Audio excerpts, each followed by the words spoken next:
guys, I'm Katie, or KB Does Piano, and today we're going to be starting on page 50 and ending on page 57. So, 50 is actually introducing a new chord to us that I don't think we've played before, and that's called a 4 chord or an IV chord. You can see it written at the top of page 50, and that's basically just where you take your top 2 notes that are usually a skip apart in an I chord, and you move them up a step to play the 4th and the 6th step of the scale. So you can see on page 51, they have a song where you're reviewing a 4 chord and an I chord and a V7 chord in the key of C. And then if you turn the page, you'll see that they're doing the exact same thing. So this song is really cool because it introduces a ton of really cool melodies and things like that with sharps and flats in the key of C, which is not very common. So make sure you go check out how this song is supposed to be played.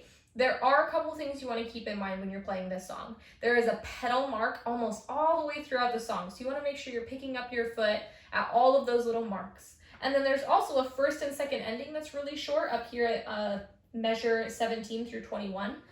And then starting on measure 17, and then you'll see that there's a lot of different chords having to do with the key of C. We're still in the key of C. So you'll do the I chord, which is a regular 1, 3, 5, and then you'll do a 4 chord, which is a 1, 4, 6, and then you'll do a V7, which is a 7, 4, 5. So those 3 chords all pop up in this song, so make sure you understand those. And then you can turn the page, and we're going to be doing the exact same thing, but just in the key of G. So the key of G, I think I mentioned this last lesson, is a little weird because what you need to do is when you do the V7 chord, you have to drop your thumb to be on an F sharp, but that's the only sharp you have to worry about in the key of G. There's only one. So in this song, you'll see that it does have a key signature of G major, so you need to remember to play F sharps in this song, even if they're not written, because they're in the key signature. But other than that, there's nothing new in this song. It's pretty simple. It's just basically introducing the 1 chord, the 4 chord, and the V or 5/7 chord written in G. And then if you turn the page, we have got one last song in the key of G again.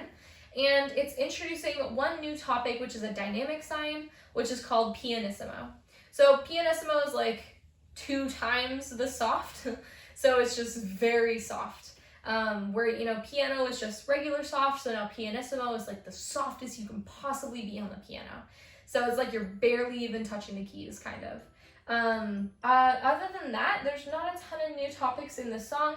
Make sure you play the pedal. There is a lot of pedal marks in the song, so you want to try and get that down. And then remember your F sharps. They want you to trace the key signature so that you get that down.